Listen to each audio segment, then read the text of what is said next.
I think the Honourable Governor is 10 minutes away, but we're going to start the panel discussion where thank you for your patience. And I think we'll be able to wrap up within half an hour.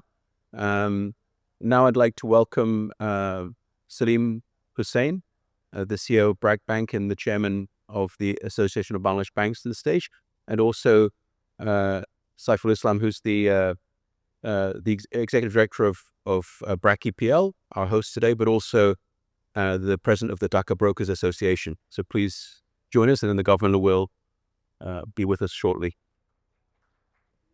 So I think the financial sector is now in the midst of substantial and much needed reforms. I'm sure our honourable governor will talk about that amongst other things. I think that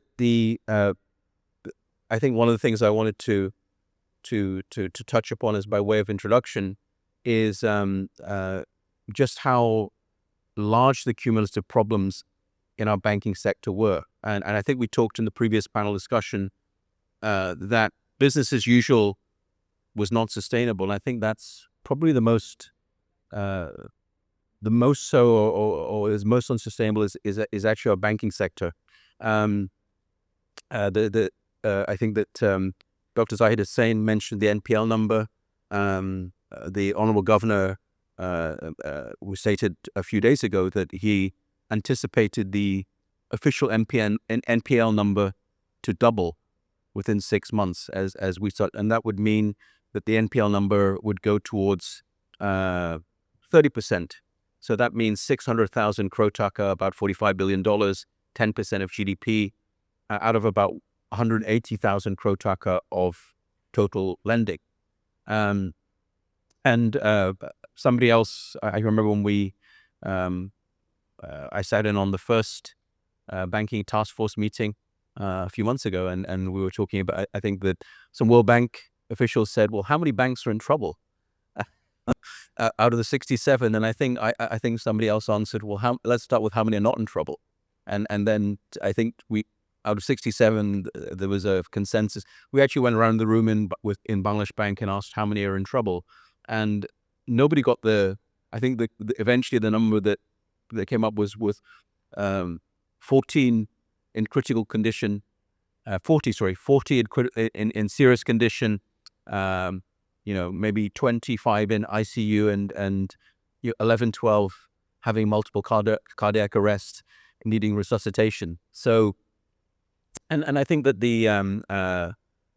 when we talk about some of the numbers, I'm working a little bit on helping Bangladesh Bank on asset recovery. But when we look at the numbers in the banking sector, they're truly astonishing. I won't name the specific bank, but let's say one of the largest problem banks, about 170,000 crore taka loan book. The new chairman of that bank said that 95,000 crore taka was stolen with fictitious loans by the previous majority shareholders. So when you have a 50% theft in one bank, there are other banks, smaller banks, which have 80% NPLs. This is definitely a patient in critical condition. So I don't think we have any option but to have reforms in the banking sector. And I think some of one is the AQR. Zahid Hussain, he had to leave, unfortunately, but he's on the first task force. And the AQR, the asset quality review, is taking stock of what's the actual situation in bank balance sheets, how big is the hole, where's the lending going, where's it gone, and this fits into the asset recovery task force as well. But once you identify the problem, you also have to look at why did this problem occur, and how do you make sure it doesn't happen again? And I think that requires also some of the governance reforms, and whether it's transparency, checks and balances, that's both in the government sector, the regulators, but also in the banks themselves. So I think some of the things that the banking task force are looking at is also regulatory reforms in bank regulations, where banks stop becoming piggy banks, so to speak, or cash cows for the owners of those banks.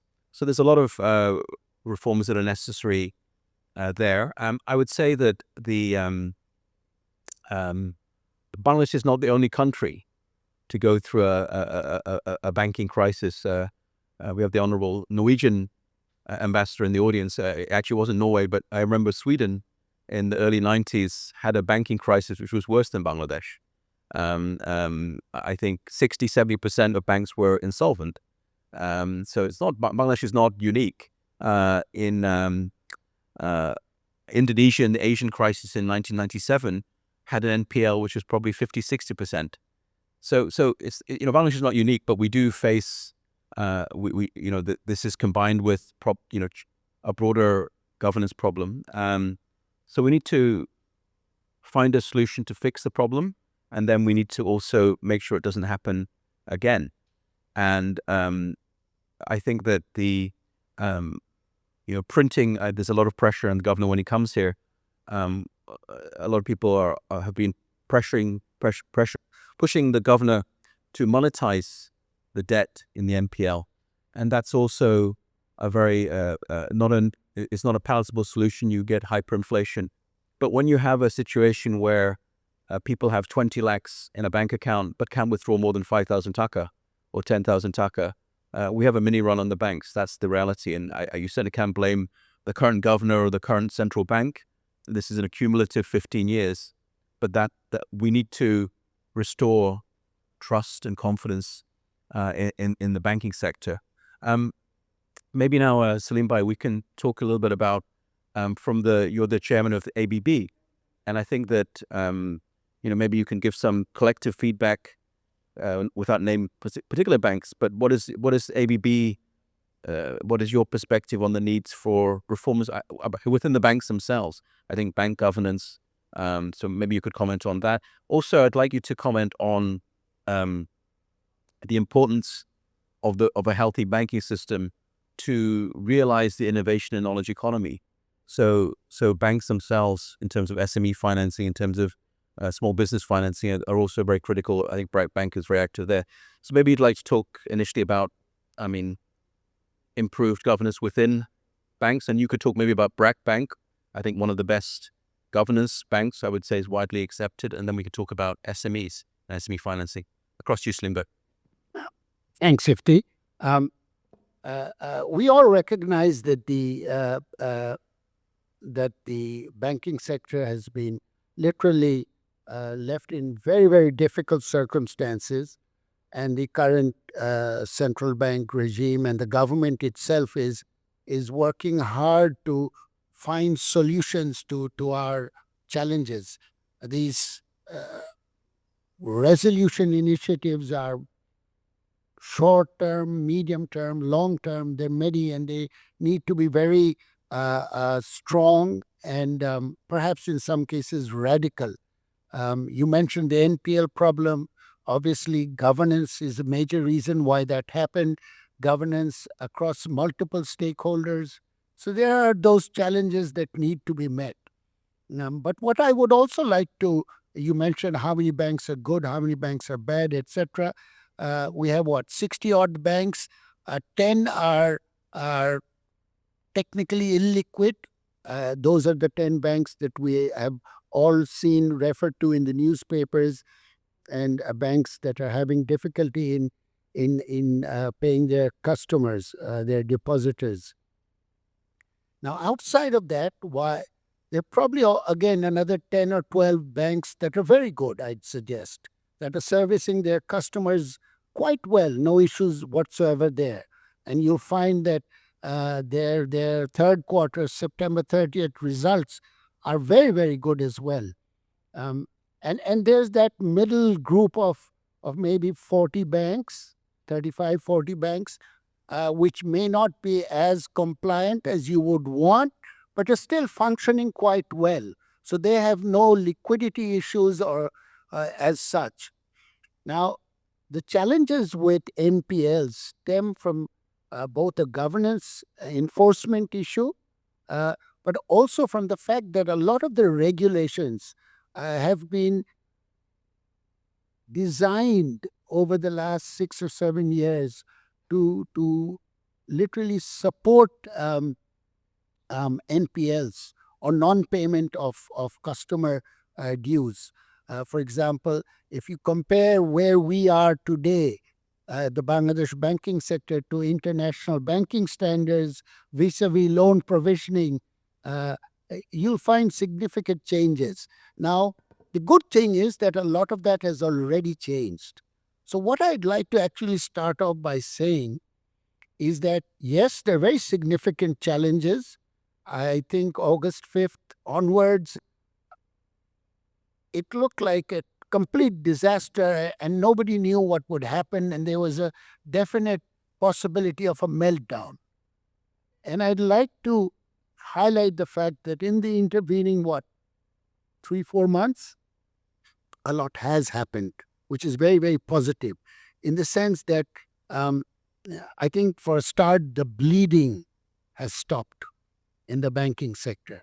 Uh, the A number of important policy initiatives have been taken. Regulations have been liberalized. For example, caps on lending rates, customer lending rates, and customer deposit rates have all been withdrawn. So it's a market-based interest rate environment.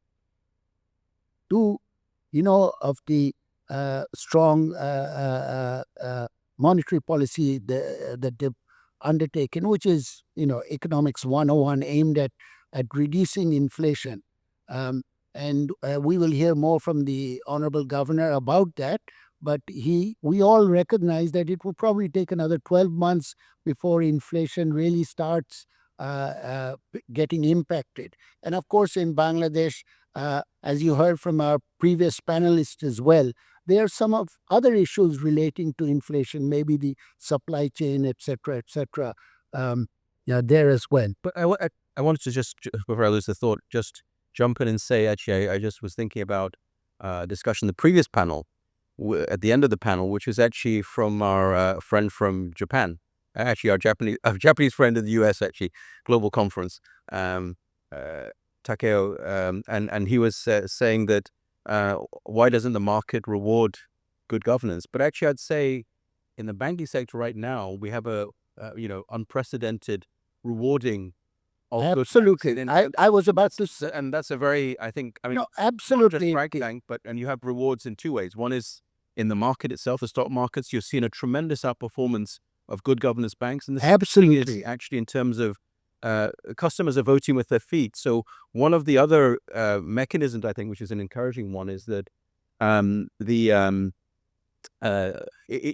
yes, we need reforms in regulation, we need reforms in governance in the banks, but actually the depositors and the customers themselves, they're actually becoming an effective regulator, because what they're doing is saying, I'm not going to keep my money in bank X because I have 20 lakhs in that bank, but I only withdraw 5 or 10,000 taka. So I'm going to gradually move to the good quality banks. And I think that will Oh, also absolutely. make structure. Absolutely. Okay. Let me comment on that. Please. As I said, a number of regulations relating to the foreign exchange market have been liberalized.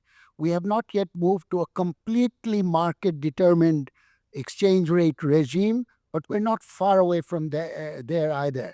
And as a result, inward remittances from our Bangladeshi diaspora have already grown 30-40% in the last 4 months. So that is a big positive outcome. Also, in terms of the overall macroeconomic situation, the environment is much more conducive.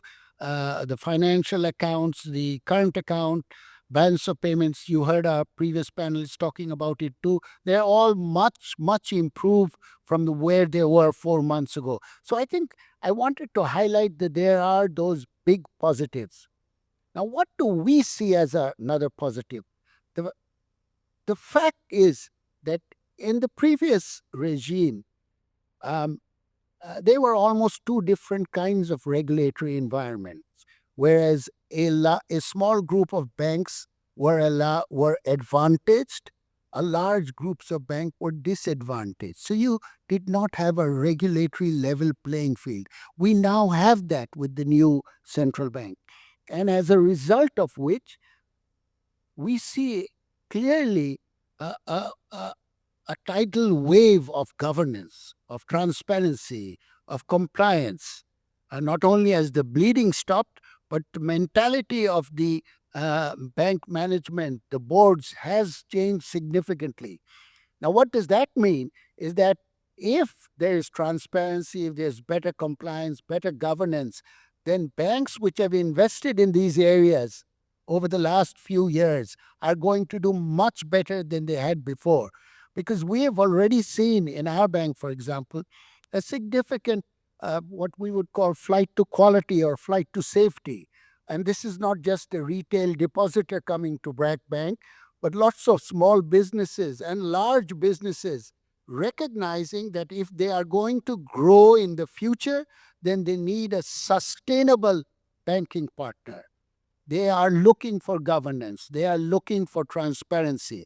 So that is happening. And these 10, 15 banks that I referred to are really growing very strongly. You will see their results end of this year will be quite extraordinary. Yeah, I think that's that's a very good point. I'd also, before we come to the next topic, is to say what strikes me often is in the last 3, 4 months, I think the mass public, the general people, have for the first time seen directly the consequences of bad governance. And I'm stating the obvious, but actually I'd say it's the most acute in the banking sector. You know, I mean, as macroeconomists or as policy analysts, we talk about the need for governance reform and banking reform and X, Y, and Z.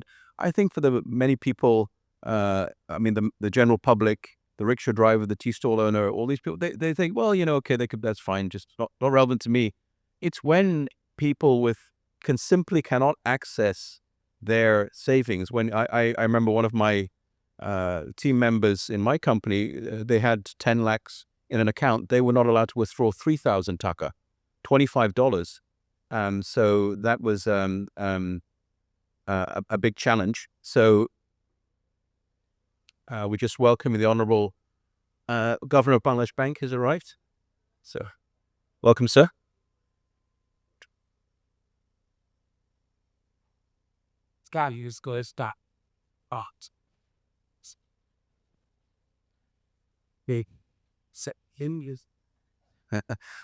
Yes, we just got onto the topic of banking reform, and we were saying you have the impossible task, sir.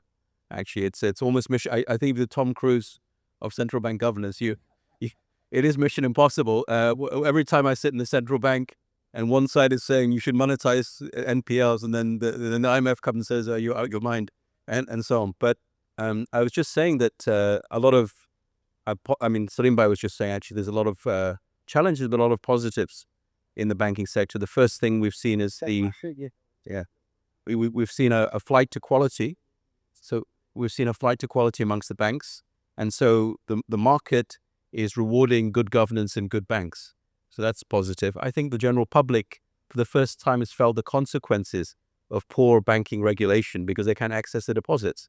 And that's also something that is significant. I think we're seeing a stabilization as well. So I think now, sir, since everybody's waiting to hear from you, maybe we had a macro discussion before. Zahid Hussain gave his keynote speech. We had a very rich macro discussion. Since the Honorable Governor wasn't here for the first session, let me summarize some of the key questions and points. One is questions and discussion was, what are the causes of inflation, or when is inflation going to peak? And we talked about the challenge of the central bank, the main tool of central bank policy being interest rates, but perhaps one of the major causes of entrenched inflation is supply side inefficiencies or even syndicates, as well as supply side shocks like floods. So how do we, I think some investors want to know when inflation and you obviously can't comment on when interest rates will peak, but what are the in terms of where inflation is likely to head? I think there's also a discussion about some of the positives in terms of a very positive external sector picture, and you may comment on that in terms of remittances, exchange rate stability, exchange rate flexibility as well, and imports. Some of the challenges we discussed in the earlier session was fiscal policy.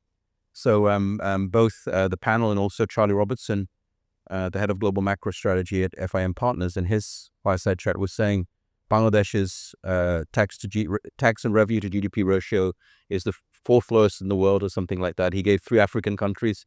The Honorable Governor was actually, I think, came to Bangladesh in 1991 on a VAT mission while I was at IMF. So he was a pioneer of VAT, establishing VAT laws here. So maybe some comments on fiscal policy.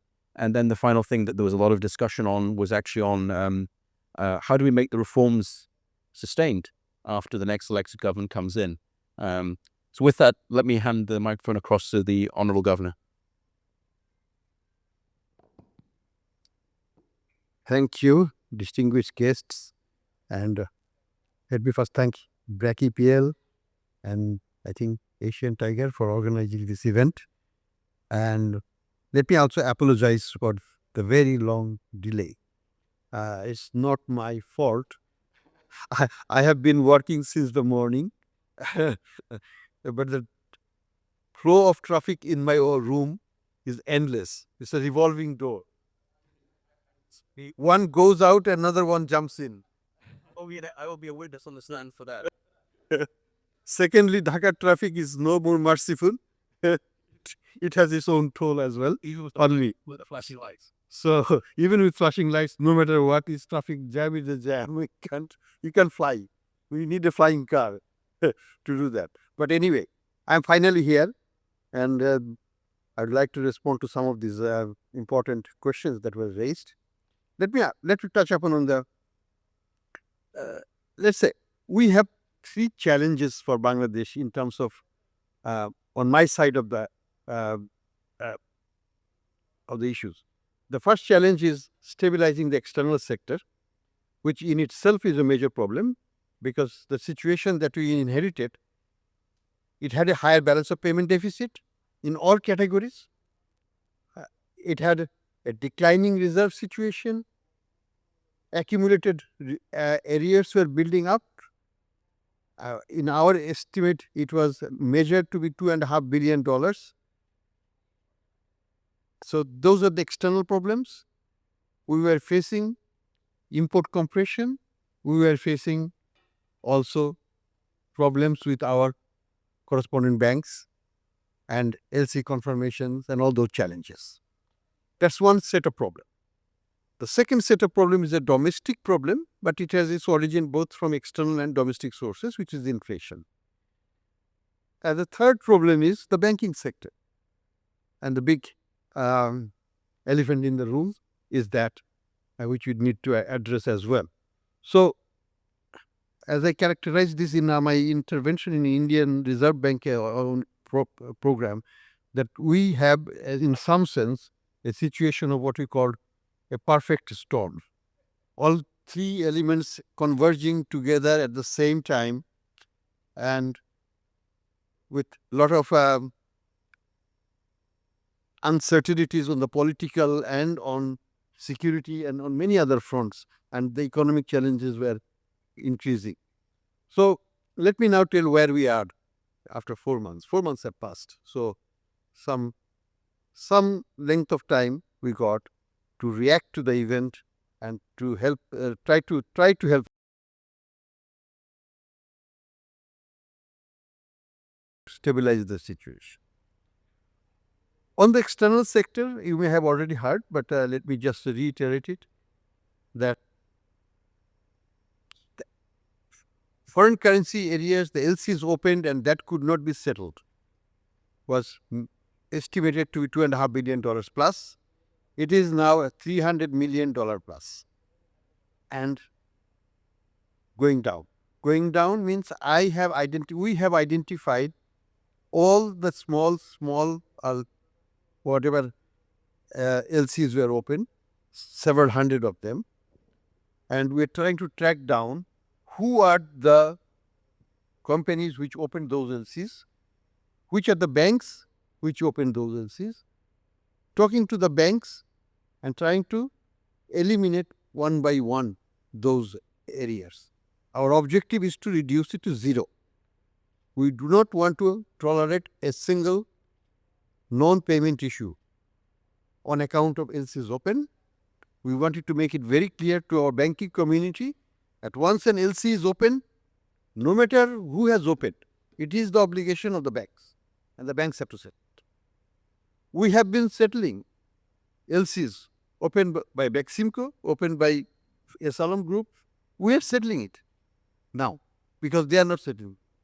So we have that problem also. It is the people don't exist, they are not here, but the liabilities are here.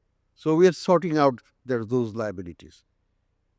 So we are hopeful in a month or so it should become zero or virtually zero. Secondly, if you look at the reserve situation, we have not sold. We know that Bangladesh have sold reserves. The central bank was selling reserves quite happily for the last 2 years, and our reserves was 48 billion. It came down to 20 billion. So there is no more luxury to spend dollars from our reserves. So we stopped from day one. I stopped selling any foreign currency for intervention in the foreign exchange market.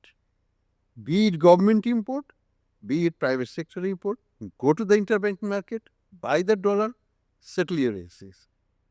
Bangladesh Bank, as a central bank, is not going to support the exchange rate or support any buyer to settle their payments.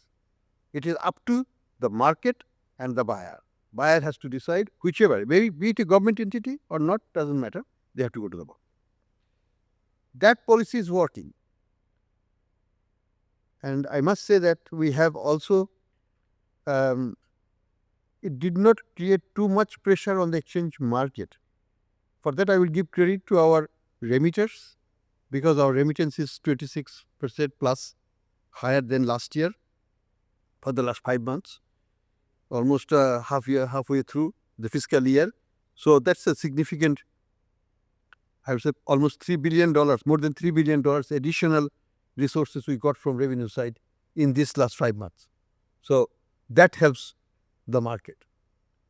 Exports had a lot of problem. We know that industrial unrest, delays, power shortage, all kinds of structural issues which have been hampering our export performance. But despite all that, the export of the last 5 months is about 10%.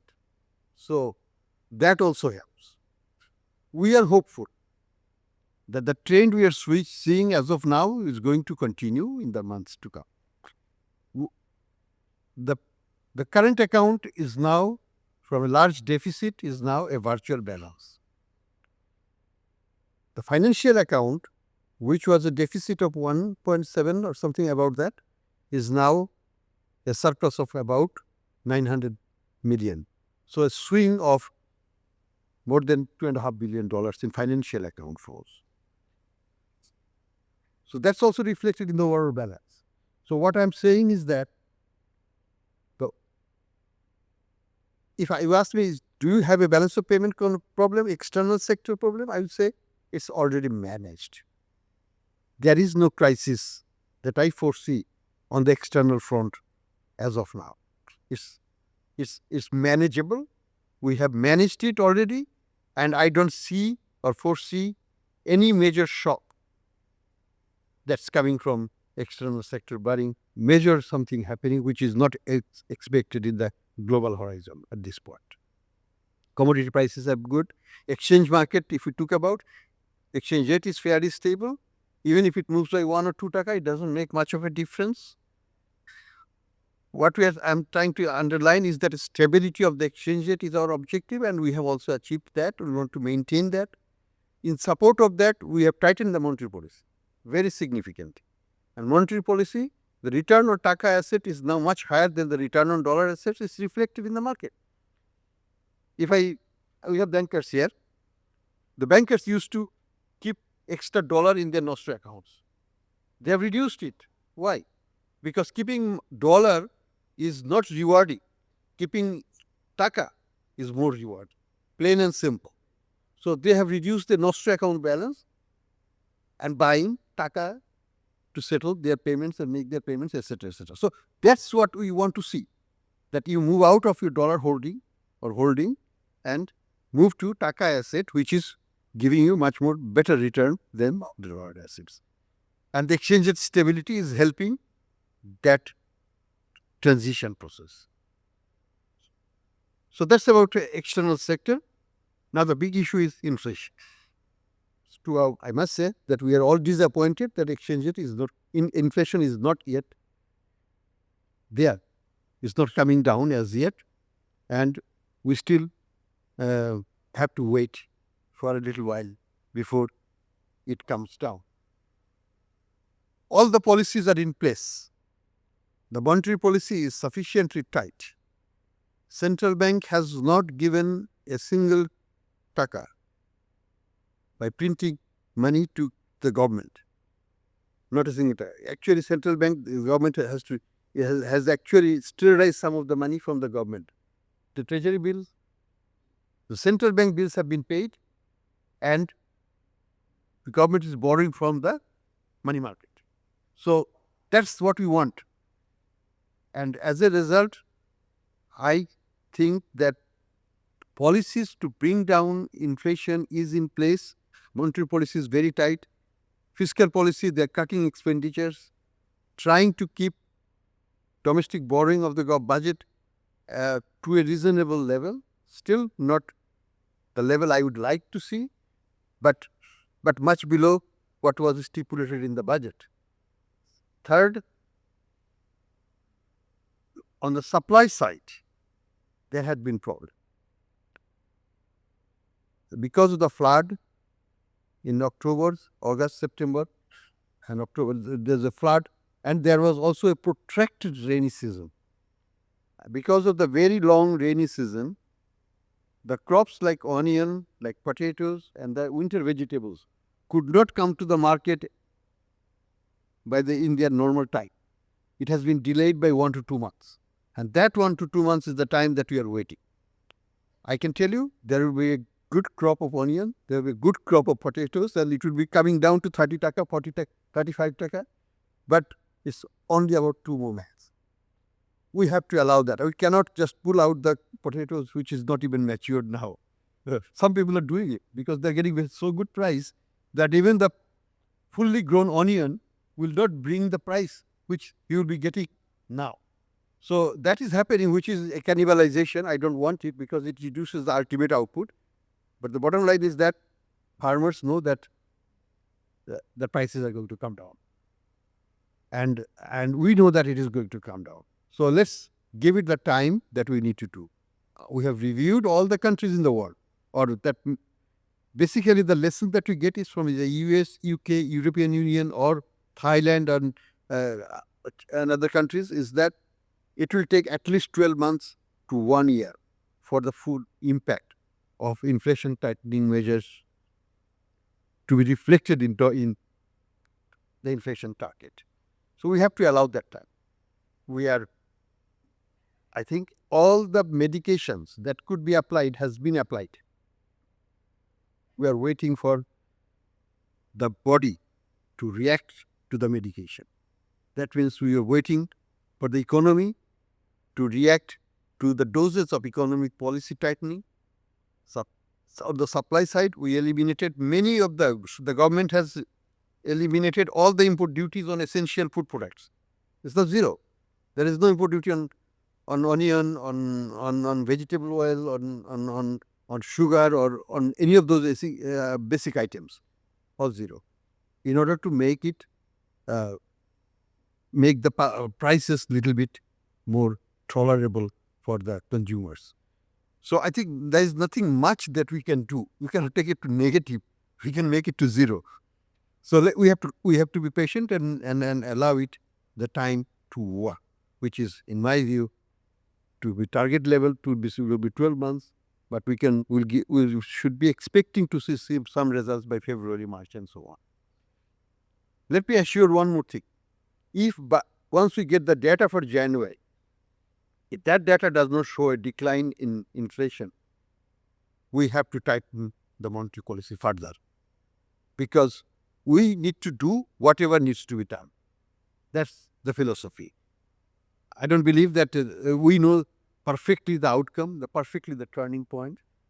We have to read the data, analyze the data points, and decide on that basis. I still believe the level of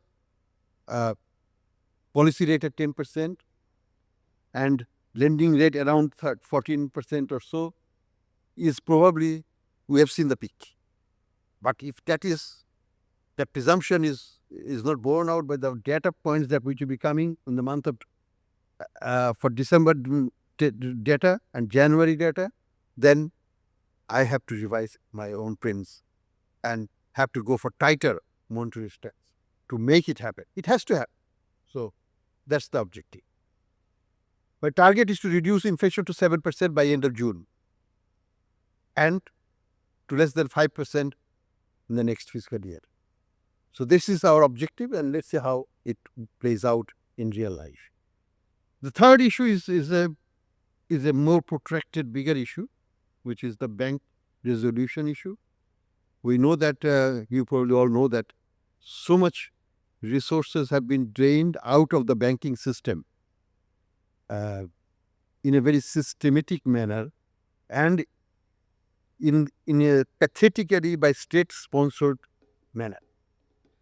And now we have banks where 87% of loans have been given to one family or their shadow representatives. 87%.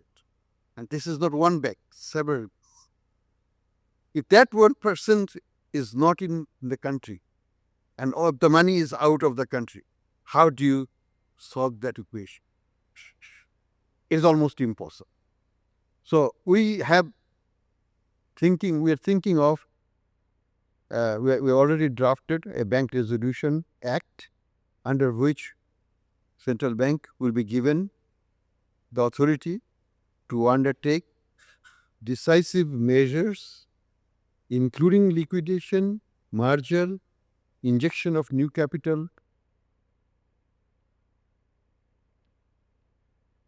and all type of options. We have given some liquidity support to 6 banks. We are waiting for the result. If this can survive with that support, it's good for those banks, good for us, good for everybody. We hope the depositors will also understand that they need to stay with the bank to support the bank, and without the support of the depositors, we cannot pull it off. So I always urge in every occasion that depositors must have faith. They will be fully compensated no matter what. So they should stick to their institution, financial institution, where they have put their money and not rush to those institutions to take their money out. Then there is no solution. Everybody will be worse off. So we will urge again the depositors to be patient. The government is on their side. They will be fully protected. We hope some of the banks will survive, come out of it slowly but surely.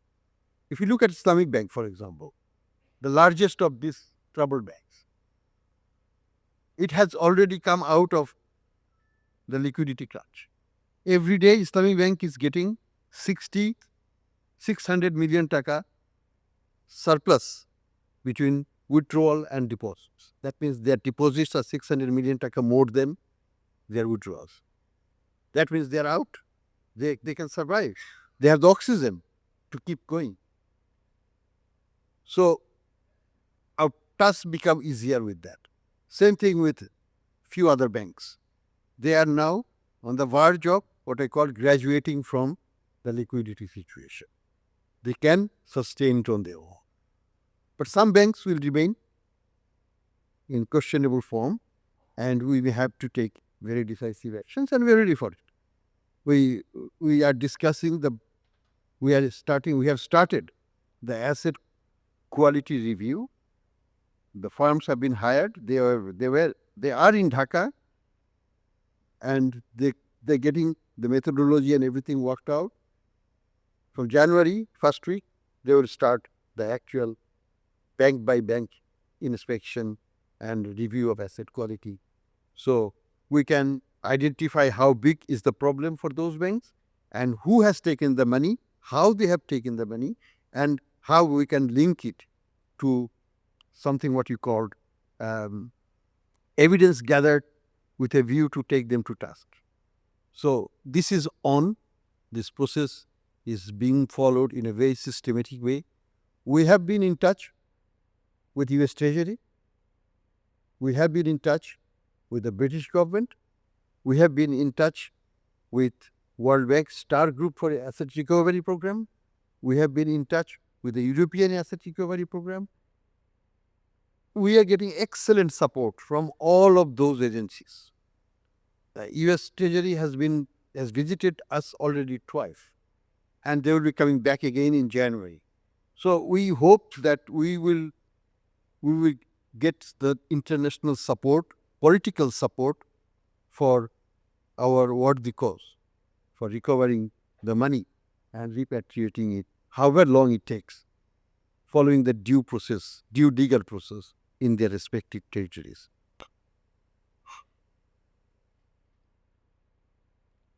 I will finally conclude with the thought that our journey has just begun. We have a lot of issues still unresolved. We will continue to tackle them one by one. As I say every time, I will cross the bridge when I am at the bridge. So let's hope that we can solve these issues systematically and quickly and get out of the situation so that we can leave behind for the next elected government a much better economy, a much better external sector situation, and an overall macroeconomic condition which is conducive for growth and prosperity. Thank you. I'm just going to come to some questions from the audience in Congress of Time. So Ruchir Desai from Asia Frontier Capital asks about the view on the Taka. Should we expect a large depreciation or not? And then we have a whole series of questions on NPLs strategy. And so maybe first, sir, we could ask you about, I don't think no central bank governor makes a forecast in exchange rates, but I mean, I think that I'm presuming that's linked to your goal of stabilizing inflation.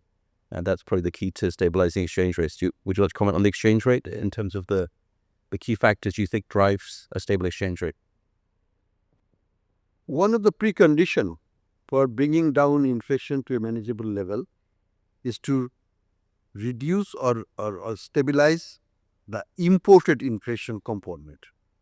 And where from the imported inflation component comes? There are two sources. One is the commodity prices in general, global commodity prices, and the second one is exchange rate. Unfortunately, in the last 2 years, Bangladesh was hit on both fronts. Commodity prices where there was a terms of trade shock coming from the commodity price spike in petroleum and many other things, which are now much more tolerable level. Secondly is the unstable exchange rate, which depreciated from 84 taka to 120 taka. So that's a big shock to the system. So our objective to fight against inflation is two-pronged.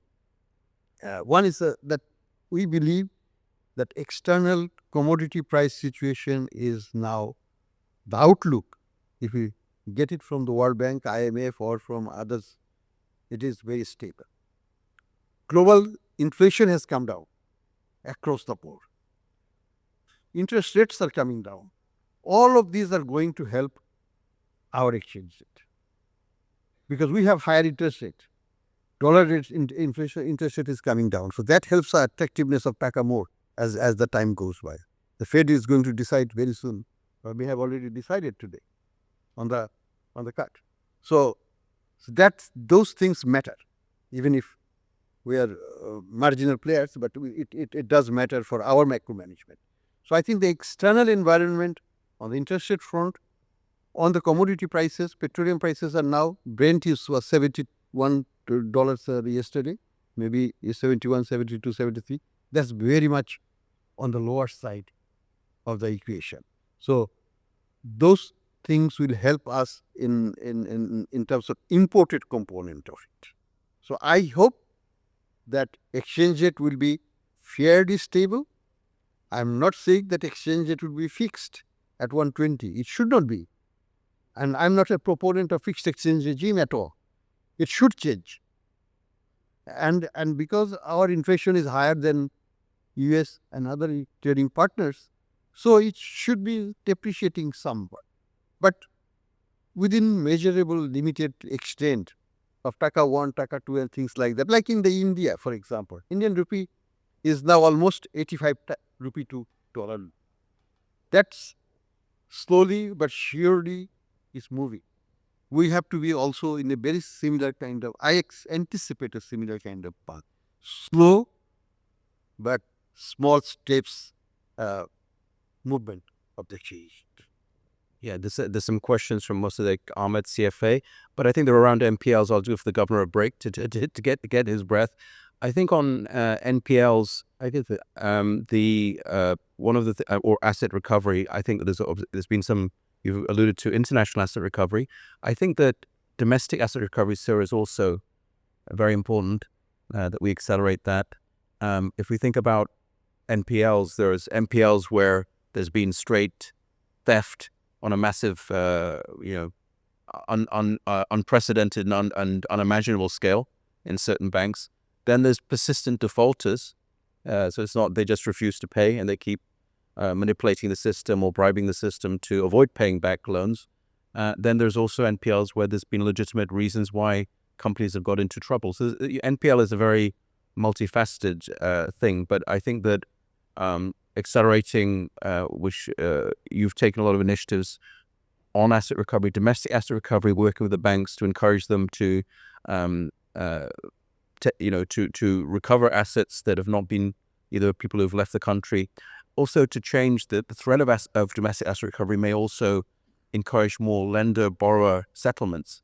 That's another way that NPLs can come down. So I don't know, sir, you wanted to comment on that. Also, there was a question about the Bank Company Act, particularly about directors. So perhaps as the first banking task force may look at how we need to change governance in banks themselves to reduce the influence of family-owned banks, but also to change that culture of bank directors directing the bank. I mean, in other countries, you don't find professional management being told what to do by the owners of the bank on a day-to-day basis, which loan to make. So I don't know, so you wanted to comment on the NPL issue, domestic asset recovery, but also bank. There is no good news that's coming in the next 2-3 months or 4 months.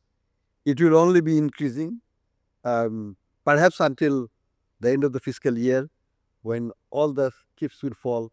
By that time, new regulation is also coming into effect from end of March. So from beginning of May, the time period for not non-payment will be shortened to 1 month. So with everything happening, we will be expecting a very rapid increase in NPL ratio in the coming months. In my personal view, it may reach up to 30% quite easily. And then we would like to put in place in the meantime the mechanism so that it starts coming down. How it will come down? As Ifti said rightly, that banks have to negotiate in a very flexible way with the borrowers as well. For the borrowers which are not willful, for the borrowers who want to solve their problem, and if the problem can be solved. That means, like, we are thinking of also Bankruptcy Act and Chapter 11 type provision under which the restructuring can happen. But that will take time. In the meantime, I would urge the commercial banks to undertake restructuring themselves within the broader parameters, flexible arrangements that Bangladesh Bank would provide them, to restructure those debts which are manageable. They may need some breathing space. We have to also anticipate that you need some flexibility to to make them enable to survive and then thrive. They cannot be running now. And if you make too much of a burden on them, they will simply die, and that will be a bigger problem for the banks. So we have to be pragmatic. We have to be flexible. That's one solution. Major solution is not there. Major solution is that good governance. Major solution is that we are working on strengthening Bangladesh Bank and its capacity to monitor and ensure compliance. Because lack of compliance is the main reason that we are in this NPL situation today. So ultimate solution lies in greater compliance, forceful compliance and monitoring of the banks. And we are going to focus on that. So good governance that will be following and strict oversight on the banks. This is not going to happen overnight. I can tell you that. It will take at least 1 or 2 more years. We have to have a full automated system. We already have some good automated system, but we need to go beyond that. And our enforcement capacity, inspection capacity, supervision capacity, all those things needs to be revamped. Training programs are being undertaken with international support.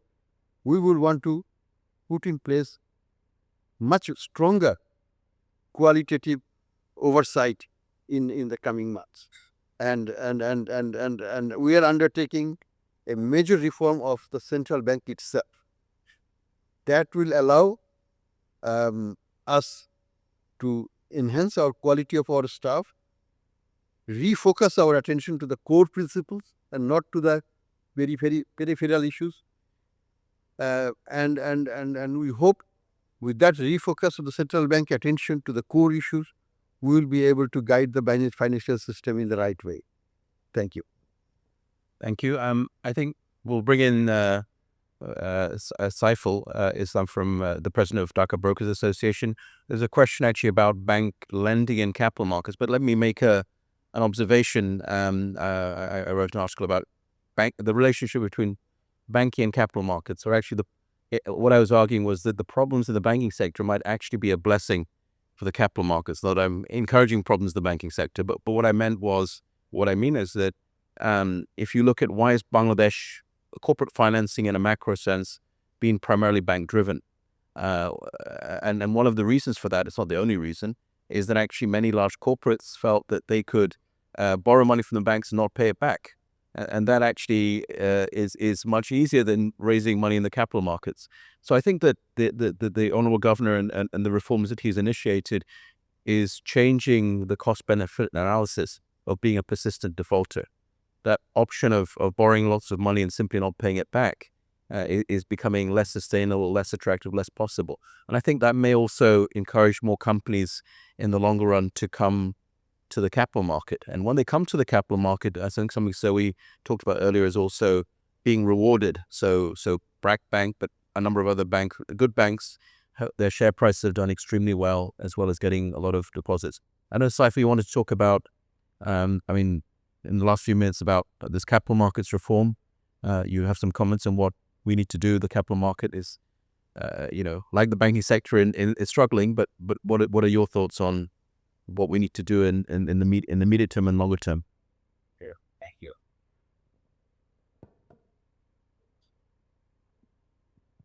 Thank you, Steve.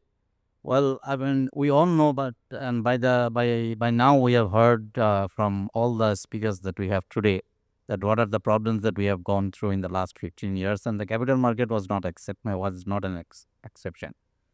And the governance was the main issue that we have been struggling with, and the banking sector, what we have heard from the Honorable Government and the other speakers.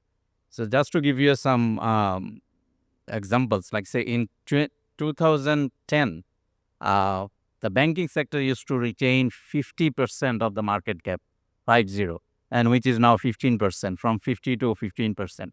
So it is because that people knew that the banks were not, the governance were not there. The banks were being kind of, if I can use the word, looted. So, and we see the reflection of the banking sector pricing in the market. And the other thing, as you have correctly raised, that in the last 15 years, what we have seen that the total fund raised from the market in terms of debt and equity, 99% was raised from the banking sector. So the market and the economy was heavily indebted. And we've been asking that there should be some sort of regulations, particularly for the big companies, that they should come and raise the funds, long-term funds from the capital market. And that is one of the issues that we have been insisting to the current regulators and to the task force that has been formed to come up with the reform suggestions. The other issue that, we have heard a lot of bad news this evening, but I think I should say some good news, that as the Honorable Governor said, that the banking sector is being reformed, and I can see, as Mr. Selim Hussain also said, that in the next 2 years, we'll see a different trajectory in the banking sector as a whole. We'll not have maybe 60 banks or 50 banks, but we'll have at least 20 to 30 very good banks. So that's a good thing for the investors to look at. And the governance issue is actually politically driven, if I can say, in the last 15 years. So which we believe will not see in the next coming years. And in particular, when the interim government is in power. And we have seen by now that the BSEC, the Securities and Exchange Commission, has been reconstituted. The stock exchange, Dhaka Stock Exchange, which is the main boards of the country, the board has been reconstituted, and the new people came in power. The first and foremost, what they have done, actually, they have looking into the governance issue of the listed companies. The FRC is also being functional now. So these are the good things. But then again, as our previous speaker, Mr. Mushtaq, says, that whatever the reform rules and regulation that we bring in, nothing will work until and unless the business community collectively raise the voice for the good governance. And this is something that we are trying to establish. All the business community, Mr. Selim Arif Hussain is the president of the Bangladesh Banks Association. I'm the president of the Dhaka Stock Exchange Brokers Association. So what we are now trying to establish, that no matter what, we will not compromise with the good governance. So we have to would like to make sure that the investors are protected in terms of when they put their money into the stock market or in the listed securities. And alongside, we would like to see that the Bangladesh Bank is coming up with some sort of regulations where the big companies will be forced to go to the public market to raise funds. And the other problem that we had was the supply side was very, very weak in the last 15 years. We hardly had any good companies in the market. So this is because of the pricing methodology that the BSEC follows for the IPOs. That is being changed, hopefully. And the other issue that we are lobbying with the government, that the government has stakes in many companies, as we all know. And we are asking the government to offload those shares to the public, to the foreign investors through the stock market. And so this is the way that we would like to address the supply side. And on the demand side, the liquidity was an issue, but we are sure that if we, as the Japanese investors based in the US ask you that whether the market reward the good governance or the good companies, of course we do. And as you have seen, that there are few multinationals which are fairly priced. In the banking sector, there are few banks which are fairly priced, in the pharmaceutical sector also. So the market does pay the good value to the good governance. So that is something that we would like to increase in terms of number. So, with all the odds that we have had in the last 15 years, hopefully we'll see new things coming up in the coming years. Thank you. Thank you, Saiful. The last point, and then I think everybody's been here since 5, so we will finish in the next 5 minutes, I promise. There's a question about asset management agency. And I think, again, it's I'm not trying to overlink banks and capital markets because we're all in the same panel.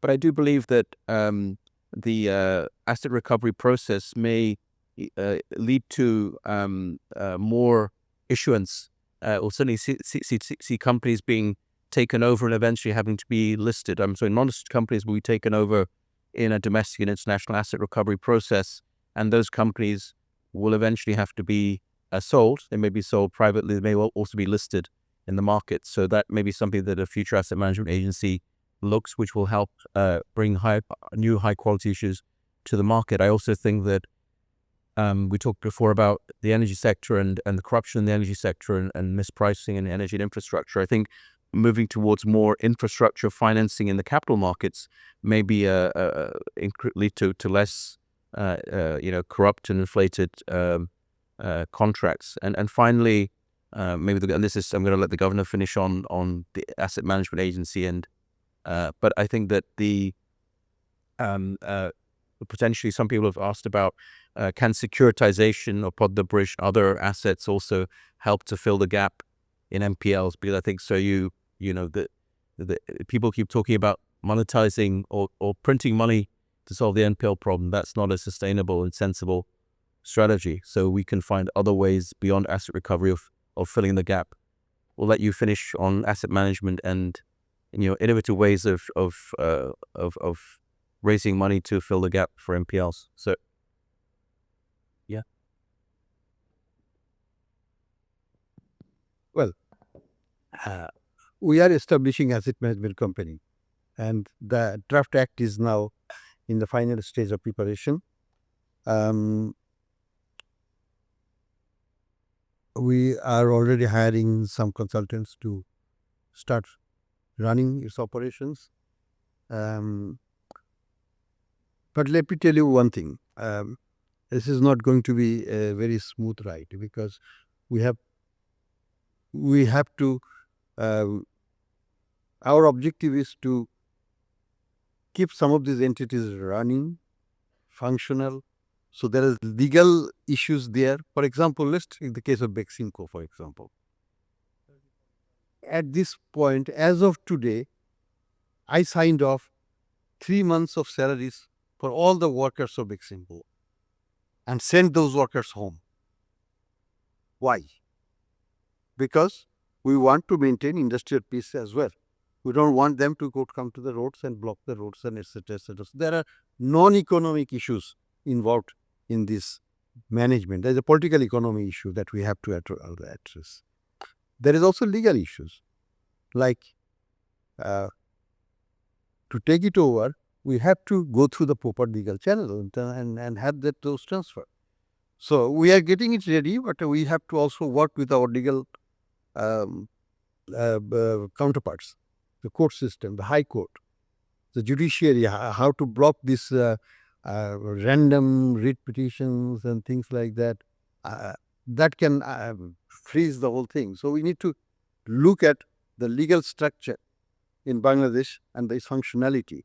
Without that, this asset management company will not be functional in an effective way. So there is a multitude of problems. We hope we can solve those. The issue of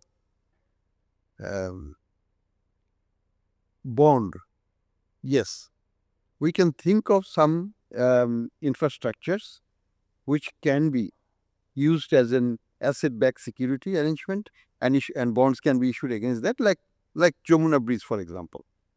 But the bridge may not be still there, but will be there in future once more traffic is there. Jamuna Bridge is highly profitable, and the traffic growth has been phenomenal, and it has exceeded the original projections and so on. It is a ready one for taking it to the market. So government has to think of it more, I would say, creative way. We have to generate supply in the market. We also have to create demand in the market.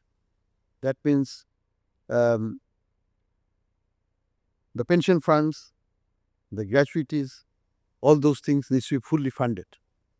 Actuarially assistant fully funded, and those needs to be invested properly, not only in government bonds but also in private bonds, and some kind of investment guidelines, etc., prepared at the corporate level to allocate those resources, so that we create both the supply side of it and also on the demand side. I've been urging the government that move quickly on this government pension plan as a fully funded pension plan. If you can move that into a fully funded system, you generate resources. And every year there will be thousands of crores of taka accumulated, and you can use that resource to fund your long-term plans, long-term projects, and so on and so forth. So we have to go beyond the traditional ways of managing pension system, creating supply of resources from those institutions. Pension fund, for example, then insurance sector is in shambles. If we have a healthy insurance sector, that could be a contributor to the bond market development. So with all of these key components of the financial system needs to work together for the bond market to develop. Of course, government bond market must play the leading role, and it is still not fully there. We do not have a liquid, long maturity government bond market. It is illiquid. There has been some issuance, but they are all locked up because return is very high and nobody wants to sell. There is no liquidity in the market. So we need to create more liquidity. One easy way is to transform all of the national savings certificates into bond. That way you can inject 5 lakh crore taka, that means 5 trillion taka of bonds into the market, and you create a vibrant market. So I think our counterparts in finance and other places need to think much more creatively to bring about the changes in the legal framework, in the market development, so that we really have a vibrant bond market. Start with 5-year maturity, go to the 7, then 10, then 15, and so on. It is not going to happen overnight, a 30-year or 40-year bond market in Bangladesh. That's not there. So we have to work diligently, but surely in a very structured way to achieve those diversification of sources of funding. Otherwise, the fund will remain bank focused, and that's not what we want. Okay, well, I think now, sir, I thank you very much. We've got to 8:30. I thank the Honorable Governor for making time in his busy schedule. I think that Saiful Islam is just going to say, give a vote of thanks. We have Fahima Chaudhary, the chairperson of PRAC-EPL here. May I request you to come over the dais and give a vote of thanks to the audience.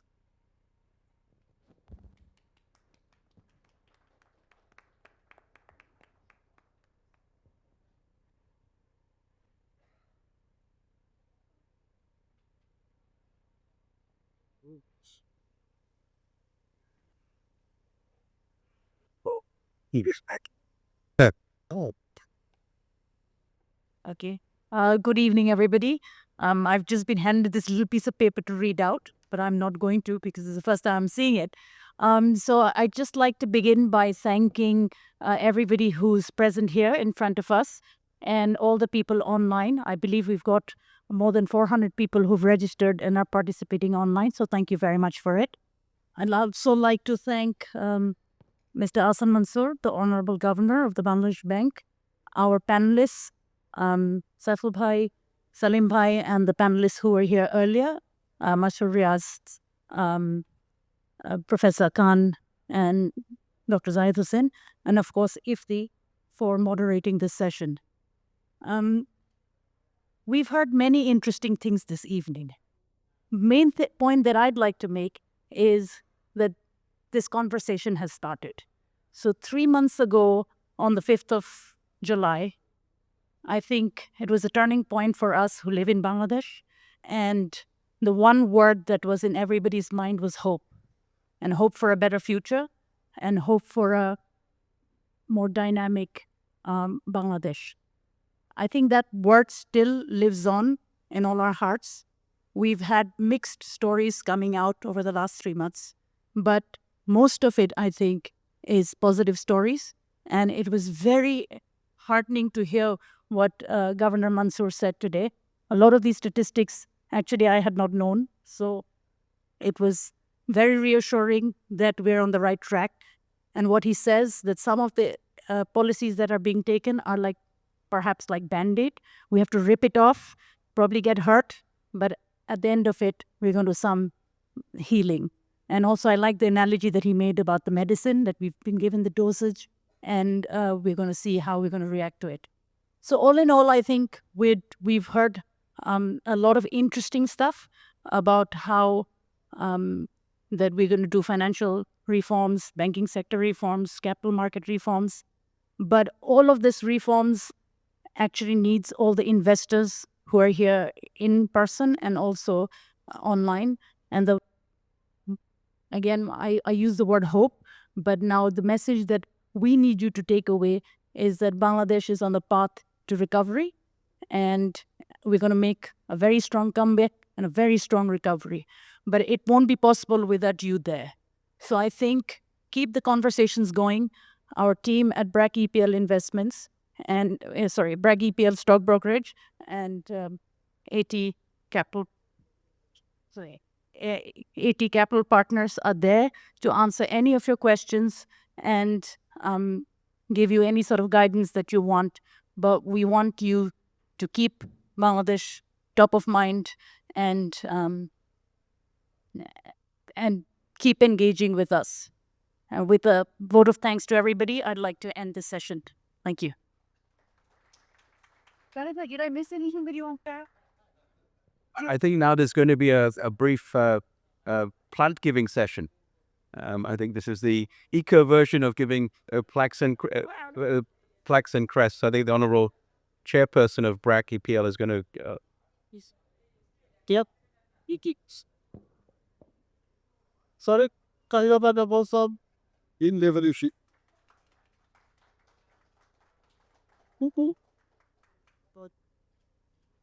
correct চলে দিত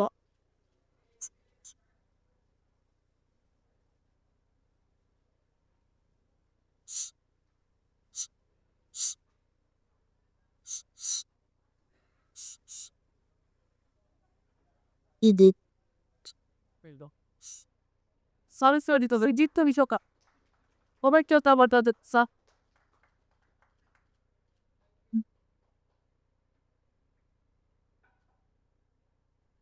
Well, we speak.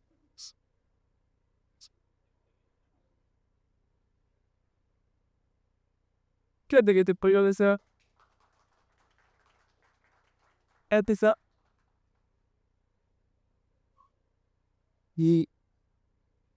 Yeah. Sorry, che devi lei.